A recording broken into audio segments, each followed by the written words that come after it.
Hey guys, we're gonna react to a Brightside Have video. you ever wondered what it was like to travel on the most famous steamship in history? I'm talking about the Titanic, of course. Oh, by the way, the other day I saw a documentary of how the steel in that ship was put together. It was riveting. Oh, you heard that one already? Too bad.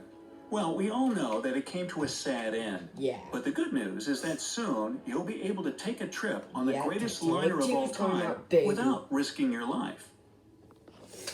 For over a century, the history of the Titanic has fascinated people all over the planet. Lucky for us, businessman Clive Palmer, one of the richest men in Australia, is a fan himself. In 2012, he announced his project to build a replica of the legendary ship. That was exactly 100 years after the real Titanic went down in the North Atlantic. Palmer wanted to recreate the whole experience so much that he named his cruise company Blue Star Line. It's a nod to the White Star Line, which owned the original Titanic.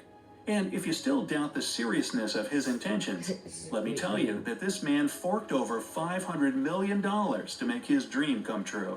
And 7 years later, the construction's finally coming to an end.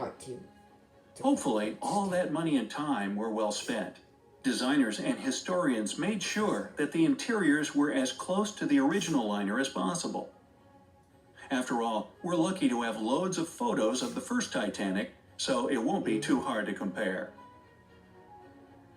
As you may know, the world's wealthiest people hurry to book a ticket to travel on Titanic.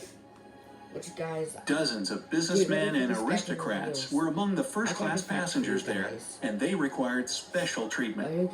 Well, they sure got it, since the ship was known not only for its enormous size, but also for its luxurious amenities. Just imagine, a library, a gymnasium, and even Turkish baths were on board this glorious ship over 100 years ago. For $1, you could visit cold or hot chambers and steam rooms, all while the ship was gliding across the ocean. There was also a swimming pool filled with heated salt water.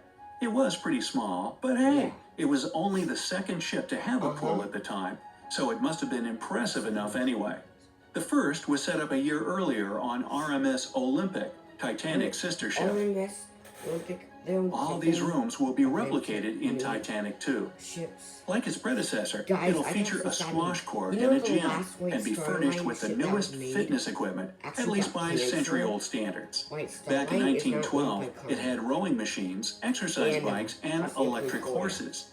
The passengers could train on their own or with the help of an instructor. So not much has changed since then, apart from the clothes, of course. This is part 1.